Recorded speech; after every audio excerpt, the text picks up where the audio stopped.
কেমন এটা?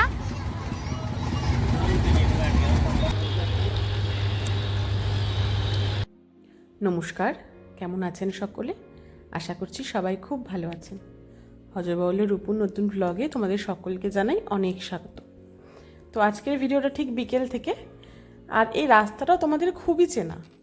আমি যখনই এই রাস্তা দিয়ে যাই না কেন প্রায়শই তোমাদের এটা শেয়ার করি, কারণ এই রাস্তাটা আমার ভীষণ পছন্দের একটা জায়গা। আর এই পরন্ত বিকেলে এই সূর্যালোটা যখন পড়ে রাস্তায়, এতটা সুন্দর লাগে দেখতে। আর সাথে সাথে যদি ফোনের ব্রাইটনেসটা একটু কমিয়ে নেওয়া যায়, তার তো আর তুলনাই নেই। তাই ভাবলাম তোমাদেরকেও একটু শেয়ার করি। আর এই এরিয়াটা টোটালটাই হলো BHEL এর, তো যার জন্য বলবো না রাস্তাটা খুবই ফাঁকা। রাস্তাটাতে বেশ জনবহুল, প্রায়শই প্রচণ্ড গাড়ি ঘোড়া যাতায়াত। কারণ ওই যেহেতু এখানে BHEL এর অফিস আছে, প্লাস হাট, প্লাস জনবসতি, সব কিছুই এখানটা অ্যাভেলেবেল। তো যার জন্য যারা অফিস ফিরতি বাড়ি ফেরে তাদেরও এই সময়টাই ফিরতে হয়। তো সেই জন্যও এক প্রকার ভিড় থাকে, আর একটা ভিড় থাকে এই হাটের জন্য। বিশেষত রবিবার আর বৃহস্পতিবার এখানে প্রচণ্ডই ভিড় হয়। আর বেসিক্যালি সানডে, যেহেতু রবিবার সবাই জানে ছুটির দিন, তো যার জন্য খুবই ভিড় হয়। আর দেখতে পাচ্ছি পতাকা, এখানে বলে ধর্ম পতাকা।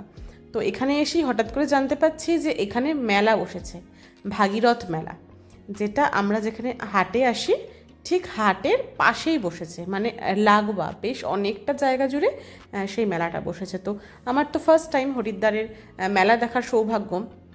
তো ভাবলাম যে আগে তাহলে মেলাটাই ঘোরা যাক।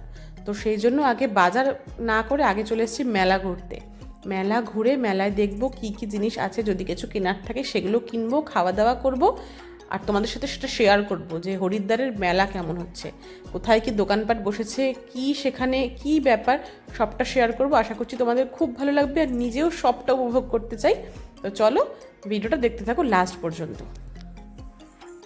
আর সবার প্রথমে দেখতে পেয়ে গেছি ওই নাগরদোল্লা। যদিও আমি চড়ি না নাগরদোলায়, কারণ আমার প্রচণ্ড ভয় লাগে, বাট দেখতে ভালো লাগে। কি কি এসেছে সেগুলো, মেলা ঘুরতে যেমন খুবই পছন্দের, কার আর ভালো না লাগে ঘুরতে। তো এই চীনামাটির জিনিসগুলো খুব পছন্দ হয়েছিল, অনেকগুলো কিছু দামও করেছি। বাট এত কস্টলি আর এত দাম চাইছিল নর্মাল জিনিসগুলোর, ওই ফুলদানি ছোটো ছোটো যেগুলো, ওগুলোর মানে হয়তো কলকাতায় এগুলো প্রচণ্ড পরিমাণে সস্তা, সেগুলো এখানে প্রচুর দাম চাইছিল। যার জন্য আমি আর নেওয়ার মানে দুঃসাহস দেখাইনি। আর এরকম শ্বেত পাথরের দেখলে সিংহ টিংহগুলো বানানো ছিল। যারা ধরো খুব শৌখিন, ঘর সাজাতে ভালোবাসে, যাদের এখানে একদম পার্মানেন্ট বাসস্থান, তারা সেগুলো নিয়ে গিয়ে ঘর সাজাতেই পারে। আর ওই যে দূরে দেখা যাচ্ছে বেতের দোলনাগুলো, আমি তাই ওর সাথে গল্প করছিলাম যে আমাদের রাসমেলায়ও এই বেতের জিনিসগুলো প্রচণ্ড পরিমাণে আসে। বেশ শুধু মেলাতেই কিন্তু এই দোকানটা দেখা যায়, মানে ওই বেতের জিনিসের দোকানটা। আর প্রচুর কাপ প্লেটের, মানে এই সেক্টরটাতে শুধু কাপ প্লেট, চীনামাটির জিনিসেই আর কাঠের জিনিসেই ভরপুর ছিল। কালেকশন সত্যিই ভালো ছিল, বাট দামটাও এক্সেসিভ ছিল, যেহেতু ওই BHEL এর অফিস আর বাসস্থান সব এদিকেই, যার জন্য প্রাইসটা একটু হাই ছিল, লো প্রাইসের কিছুই ছিল না।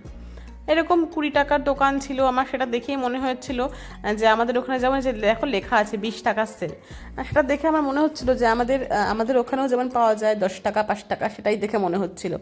এরকম শাড়ির দোকানও বসেছিল, বাট আমি বলবো না যে আমাদের মানে অনেক শাড়ির দোকান, এই একটাই শাড়ির দোকান বসেছিল, যার কালেকশন আমার একদমই ভালো লাগেনি। কারণ আমাদের ওখানকার শাড়ির সাথে এখানকার শাড়ির অনেক অনেক অনেক পার্থক্য, মানে মিল মিল নেই শাড়িগুলোর সাথে। আর তারপরে এবার মেলায় আসবো আর খাওয়া দাওয়া করবো না তাহলে কি হয়।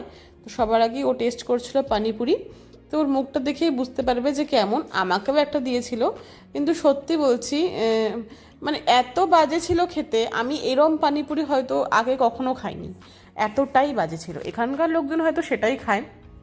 ইভেন এরকম পানিপুরি ছিল যে আলুটার মধ্যে লবণ অবধিও দেয়নি। তো আমরা যখন বললাম যে লবণ নেই, লবণ দেওয়ার কথা, বলছে আমরা তো এখানে এটাতে লবণ দিই না, শুধু নাকি ওরা জলেই নাকি লবণ ইউজ করে, আর কোথাও লবণ দেয় না। যাই হোক, যেখানকার যেরকমভাবে যারা খেয়ে অভ্যস্ত। আসল কথাই হলো পশ্চিমবঙ্গের বাইরে ওই পানিপুরি গোলগাপ্পার টেস্ট আমাদের ওখানকার মতন সত্যিই আমি পাই না, আমি আজ পর্যন্ত পাইনি। জানি না কার কী মতামত, বাট আমার কাছে সেটাই মনে হয় আমাদের ওখানকার একদম বেস্ট।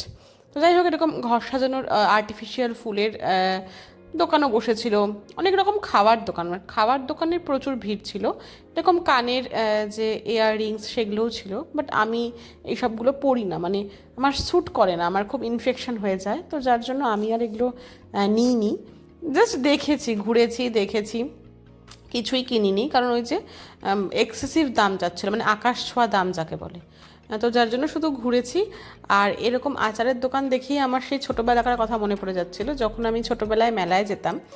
সে যার সাথেই যাই না কেন, বাড়ির লোকের সাথে যখন যেতাম, গিয়েই আচার তো কেনা হতোই, বাট তার আগে ওই চামচে করে যে টেস্ট করার জন্য দিত, সেটা আমার বেশি ভালো লাগতো। মনে হয় বাড়িতে কিনে এনে খাওয়ার থেকে সেখানে গিয়ে ওই টেস্ট করতে দিত, ওই একটুখানি সেটার টেস্ট মনে হয় অনেক বেশি ভালো লাগতো আমার কাছে। তো এই যে এরকম একটা শাড়ির দোকানও ছিল, শাড়ির সাথে এখানে পাওয়া যাচ্ছিল সালোয়ারের ওই পিস, যেটার মানে স্টার্টিং রেঞ্জ ছিল 2000 2500 থেকে। তো যার জন্য নেওয়ার তো কোনো প্রশ্নই নেই। আমরা ওখান থেকে আবার বেরিয়ে সোজা হাঁটা দিয়েছি। এরকম ওই আলুর যে রিং, ওটাকে কী বলে আমার জানা নেই, সেটাও পাওয়া যাচ্ছিলো, সেটাও দেখে বিক্রি হচ্ছিলো। বাট আমি খাবো হলো একটা কুলফি। অনেকক্ষণ থেকে কুলফির দোকানটার এপাশ ওপাশ দিয়ে ঘোরাফেরা করছি, কারণ মেলাটা বেশি একটা বড় না, ছোটোই। হ্যাঁ, মানে ঘুরতে ঘুরতে যে কোনো না কোনো একদিকে মনে হচ্ছে যেন একই রকম লাগছে সব। তো তার জন্য বলেছি যে আমি আগেই একটা কুলফি খাবো।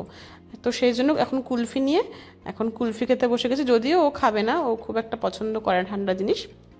বাট আমার আইসক্রিমে এই পার্টিকুলার অরেঞ্জ কালারের কুলফিটা আমার খুব ভালো লাগে। আর এই যে যেহেতু পানিপুরি খেয়ে ওর মন পোষায়নি, ও চলে এসছে আবার একটা দোকানে পানিপুরি খেতে, যেখানে 5 রকম জল দিয়ে পানিপুরি দেয়। বাট ও বলছিল যে স্বাদ পাচ্ছে না, কারণ এখানকার জলগুলো খুব ঠান্ডা হয়, মানে মুখে রেখে যে তুমি একটা খেয়ে অনুভব করে খাবে সেটা মানে করা যায় না। আর এই যে মোটামুটি যেহেতু বিকেল সন্ধ্যা প্রায় হয়ে গেছে, সেই জন্য বেশ রাইডগুলো চালু হয়ে গেছে, সব দোকানে আলো জ্বলে উঠেছে, সেটা দেখতেই ভীষণ ভালো লাগছিল।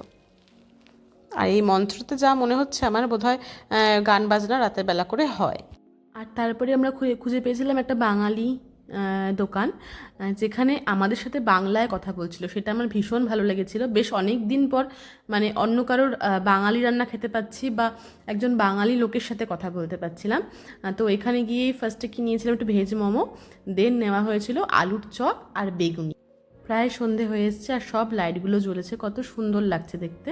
বাট আমাদের এখনও হাট বাজার করা হয়নি, এখন এই মেলার থেকে বেরিয়ে আমাদের হাট বাজার করে বাড়ি ফিরতে হবে।